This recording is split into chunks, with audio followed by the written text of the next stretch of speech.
Hello my teaching aspirant family, स्वागत है आपका मेरे चैनल पे। First of all I am sorry क्योंकि मेरी तबीयत नहीं ठीक थी, जिस वजह से मैं आपको पढ़ा नहीं पाई।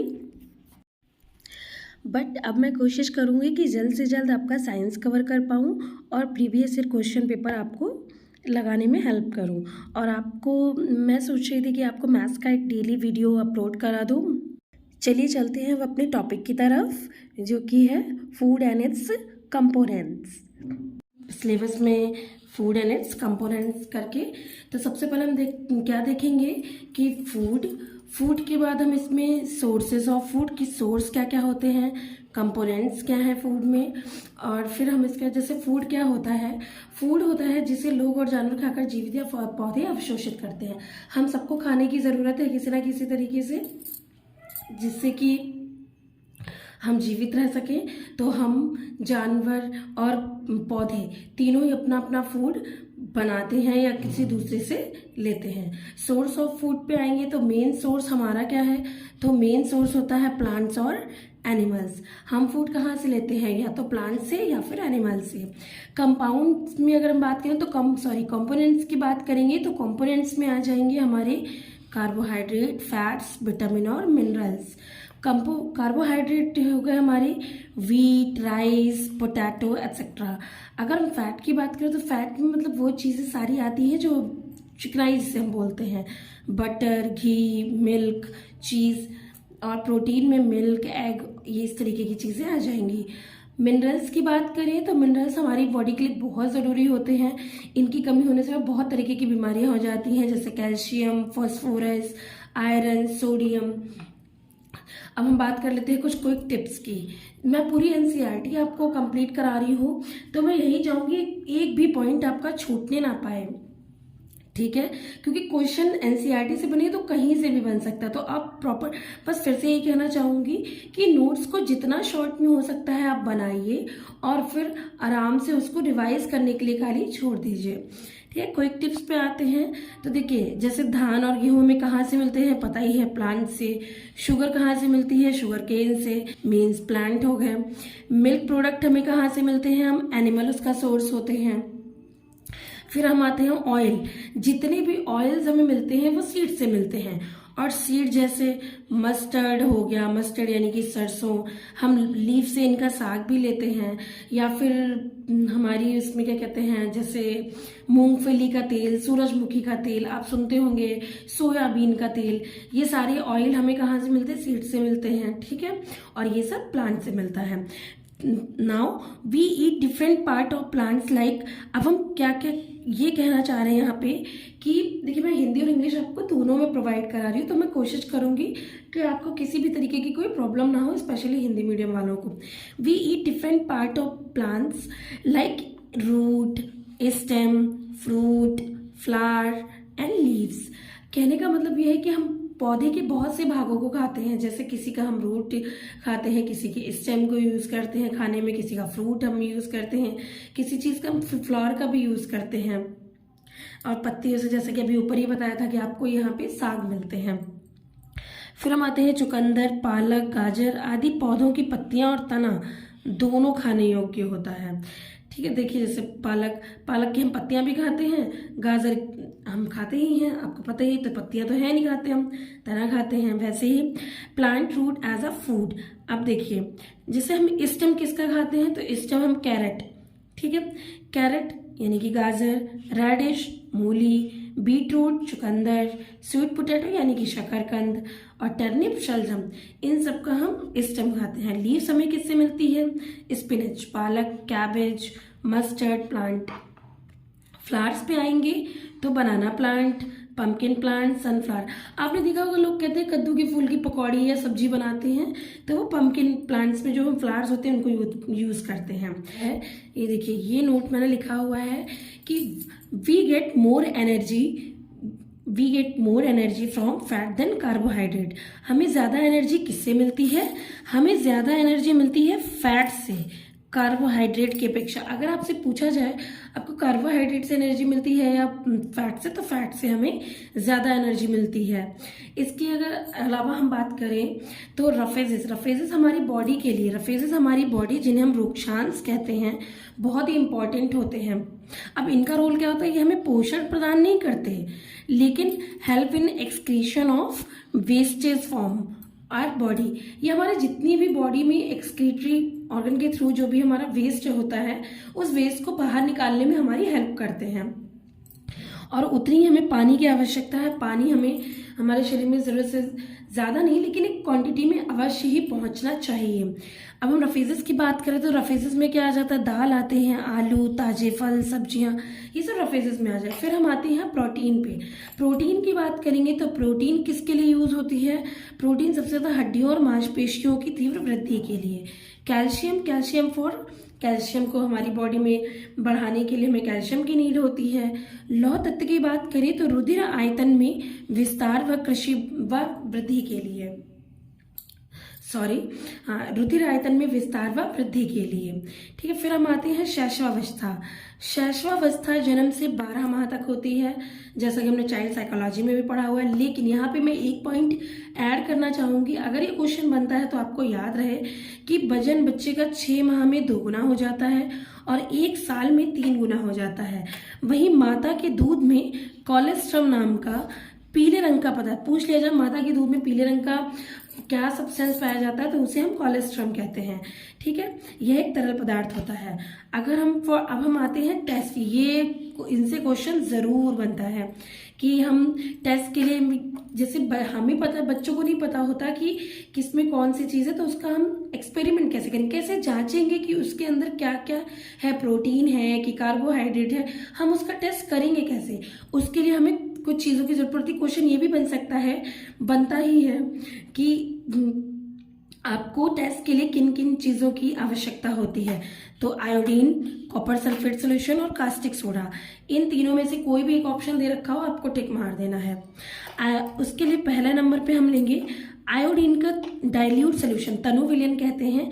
उसको बनाने के लिए जल से आधी भरी परख नली में यानी कि टेस्ट ट्यूब में कुछ बूंदे टिंचर आयोडीन की, हमें सोल्यूशन भी डाइल्यूट सोल्यूशन लेना है आयोडीन का और उसमें टिंचर आयोडीन की मिलानी है। ठीक है, ये तो एक हो गया। दूसरे पे आते हैं तो कॉपर सल्फेट सोल्यूशन में 100 मिलीलीटर जल में आपको 2 ग्राम कॉपर सल्फेट घोलने से बन जाता है।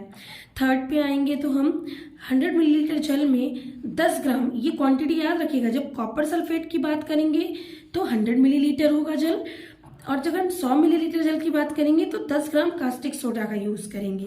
उसके घोलने से हमें अभी कास्टिक सोडा विलयन मिल जाएगा। Okay, now come on to the next page. हम यहाँ आते हैं, अब हम करेंगे स्टार्च यानी कि मंड का परीक्षण। अगर हम स्टार्च की बात करें तो कच्ची सामग्री, जैसे कच्ची सामग्री कोई भी, हम जैसे चावल ही हमने ले लिया, मैंने लिख रखा है यहाँ पे कच्ची सामग्री, जैसे हमने चावल ले लिए, उसका हमें एक तो चूड़ा बना लेना है, चूर्ण जिसे बोलते हैं, प्रॉपर पाउडर की फॉर्म में आप जब कुछ भी लेंगे तो वो जल्दी से घुलता है, मिलता है, इसलिए उसको पेस्ट फॉर्म में हम यूज करेंगे। इसमें डाइल्यूट आयोडीन सॉल्यूशन मिला दीजिए। फिर इसका रंग अगर काला हो जाता है या नीला आता है तो इसमें स्टार्च की प्रेजेंस को दिखाता है। आपने चावल लिए, चावल में हमने डाइल्यूट आयोडीन सॉल्यूशन मिला दिया कुछ बूंदे, जिससे उसको घोला, उसका रंग काला या नीला हो जाए तो इसको हम स्टार्च दिखाएगा। अब हम आते हैं प्रोटीन के लिए टेस्ट कहता है कि जिसका भी, मतलब जैसे मैंने भी बताया था ना कि उसका पेस्ट बना लो, जो भी आपको यूज करना है। पेस्ट क्यों बनाना है वो भी समझ, क्योंकि वो घुलेगा जल्दी। किसी भी चीज का पाउडर आप पानी डालो कितनी जल्दी घुलता है, इस वजह से। तो हमें जिसका भी परीक्षण करना है, एनी फूड प्रोडक्ट, उसका हमें पेस्ट बना लेना है। उस पेस्ट में 10 पानी की बूंदें डालनी है, 10 वाटर ड्रॉप्स हो जाएंगी और फिर उसके बाद सेकंड पॉइंट है, ड्रॉपर की सहायता से हम टेस्ट ट्यूब में क्या करेंगे, 2 बूंद कॉपर सल्फेट का सोल्यूशन मिला देंगे और 10 बूंदे ही कास्टिक सोडा की मिला देंगे। क्या करेंगे, 2 बूंद कॉपर सल्फेट की और 10 बूंद कास्टिक सोडा की। अगर ये बैंगनी रंग में, वॉयलेट कलर में चेंज हो जाए तो यह प्रोटीन की उपस्थिति को दर्शाता है। अब आप बोलोगे कि यहाँ पे भी काला नीला हो रहा था और यहाँ पे ब्लू आ रहा है, लेकिन ये सारी चीज़ें हैं, लेकिन उनके बाद आपको देखना है कि मिलाना एक्चुअल क्या है। जैसे यहाँ पे देखिए आयोडीन सिर्फ डाइल्यूट आयोडीन सोल्यूशन का यूज़ किया गया। यहाँ पर आपने देखा कि पहले हमने वाटर से उसे डिजोल्व कर लिया, उसमें मिला लिया, घोल लिया, फिर उसका 2 बूंद कॉपर सल्फेट का सोल्यूशन लिया और 10 बूंदे कास्टिक सोडा की भी ली, तब ये कलर आएगा। तो ये प्रोटीन की प्रेजेंस दिखाएगा। आगे चलते हैं फैट के लिए, वसा के लिए परीक्षण। तो कागज पर आप देखते हो कि कभी भी आप किसी भी कागज में नमकीन रख दी, कभी आपने नमकीन रखी है बाहर, दुकान वाला ही आपको कुछ चीजें देता है जिससे कि आपकी जो कागज होता है उसमें कुछ ना कुछ स्पॉट से पड़ जाते हैं तेल के।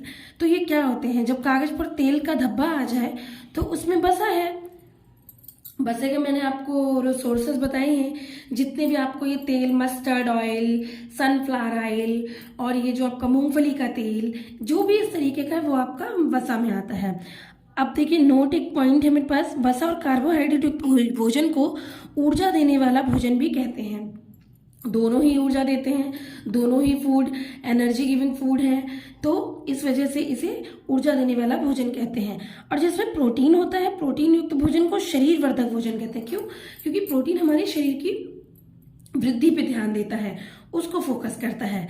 फिर एक है विटामिन। विटामिन के लिए हमने अब पिछले देखिए मैंने आपको पहले ही पढ़ा दिया है, आप पीछे की मेरी वीडियोस देख सकते हैं। मैंने उसमें विटामिन चैप्टर से जितने भी इंपॉर्टेंट क्वेश्चन बन सकते थे मैंने दोनों को आपको ट्रिक के साथ समझा दिया है।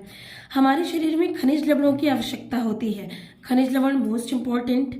चावल कार्बोहाइड्रेट का रिच सोर्स ऑफ फूड है, ठीक है। क्यों? क्योंकि चावल में कार्बोहाइड्रेट सबसे ज्यादा मात्रा में पाया जाता है। अब हम बात करते हैं वाटर की। न्यूट्रिएंट्स का एब्जॉर्ब करने में हेल्प करता है। Some wastage from body as urine and sweat, यानी कि वाटर क्या करता है, जितनी भी हमारी वेस्टेज फॉर्म में भी, मतलब जो भी हमारे अंदर वेस्ट में है उन सबको बॉडी के थ्रू कैसे बाहर आते हैं, तो यूरिन या फिर पसीना, दो से हम वाटर के थ्रू अपनी वेस्टेज को, अपनी गंदगी को बाहर निकालते हैं। और वाटर ये होता है जो न्यूट्रिएंट्स को एब्जॉर्ब करने में हमारी मदद करता है। फिर हम आते हैं संतुलित आहार। संतुलित आहार का मतलब ये नहीं है कि आपने खाना खा लिया और आपका पेट भर गया और संतुलित आहार हो गया। संतुलित आहार का मतलब है कि पूरे दिन या शरीर को हम स्वस्थ और वृद्धि को बनाए रखने के लिए, अपने शरीर को स्वस्थ और उसकी वृद्धि को बनाए रखने के लिए जो भी खाते हैं वह संतुलित आहार कहलाता है। Now come on to the next page. अभी हमारा लास्ट है, इसके बाद मैं आपको नेक्स्ट चैप्टर पढ़ाऊंगी जो क्लास 6 में ही 4th चैप्टर है, जो जहाँ से आपके क्वेश्चंस बनते हैं। वो इंपॉर्टेंट क्वेश्चंस मैं आपको सारे कवर करवा दूंगी। इसके बाद मैं ये स्लाइड आपको आज रात तक ये भी आपको पढ़ा के डाल दूंगी मैं। Vitamin C. विटामिन सी गर्म करने से नष्ट हो जाता है। सब्जियों व फलों की त्वचा में कई इंपॉर्टेंट विटामिन व खनिज लवण होते हैं, जैसे आलू अगर हम लेते हैं तो आलू के छिलके हम छील तो देते हैं, खैर उसका रीज़न भी है कि आजकल पेस्टिसाइड्स का यूज़ ज़्यादा होता है या जो भी है उस वजह से। लेकिन जो पोटैटो है या कोई भी सब्जी है उसके ऊपर की परत को हम पहले के ज़माने में देखा होगा, आपने दादी वगैरह हमारी लौकी की छिलकों की सब्जी बना देती थी या तुरई की छिलकों की सब्जी बना लिया करते थे गांव में लोग। क्यों? क्योंकि वो इतनी यूजफुल होती है हमारी बॉडी के लिए, क्योंकि उनमें इतने विटामिन ऑलरेडी होते हैं जो हम उनको छील के या उबाल के या ज़्यादा गर्म करके नष्ट कर देते हैं। हमारी बॉडी में अगर वसा ज़्यादा होगा तो मोटापा ज़्यादा होगा। एक नोट है, disease that occur due to lack of nutrients over a long period are called deficiency disease. कहने का मतलब ये है, सिंपल सी लैंग्वेज में समझिए, जब हमारी बॉडी में न्यूट्रिएंट्स की कमी हो जाती है, जब हमारी बॉडी को पूर्ण रूप से पोषण नहीं मिलता है, तो उस वजह से हमारी बॉडी में बहुत सारी बीमारियां जन्म ले लेती हैं। इसीलिए कहते हैं संतुलित आहार लीजिए, स्वस्थ भोजन करिए और स्वस्थ रहिए। अब ये नेक्स्ट चैप्टर है जो मैंने भी आपको बताया कि ये 4th चैप्टर है जिसको हम आपको पढ़ाएंगे प्लांट्स में देखिए अभी मैं थोड़ा आपको बस डिस्कस कर लेती हूँ, इसके बाद में आपको आज ही रात में ये भी आपको वीडियो मिल जाएगा। मैं कोशिश करूँगी जल्दी से जल्दी आपको सारा साइंस कवर कराकर उसका आपको जल्दी से जल्दी PYQs करवाऊँ ताकि वो आपको एग्जाम में हेल्प कर सके। एंड आई एश्योर यू कि मैं आपको सारा कवर करवा के उसकी प्रैक्टिस सेट ज़रूर दूंगी। हर्ब्स होते हैं, प्लांट्स को 3 भागों में डिवाइड किया जाता है, हर्ब, श्रब और ट्रीज। ट्रीज आप जानते हैं बहुत बड़े पौधे, श्रब जो बीज के होते हैं, और हर्ब आप जानते हैं जो छोटे पौधे होते हैं। बाकी मैं आपको डीपली या ब्रीफली समझाऊंगी, जिसको हम आज रात में इस वीडियो को भी कंप्लीट कर लेंगे। Thank you. अगर आपको मेरी वीडियोस अच्छी लगी हो तो मुझे प्लीज़ ज़रूर सब्सक्राइब करिए, मेरे चैनल के साथ बने रहिए। इधर मैं आपके साथ कनेक्ट नहीं हो पाई, उसके लिए आई एम सो सॉरी, क्योंकि मुझे बहुत ही ज़ुकाम और बुखार था, जिसकी वजह से मैं आपको वीडियोस प्रोवाइड नहीं करा पाई। And please like, share and subscribe. Thank you.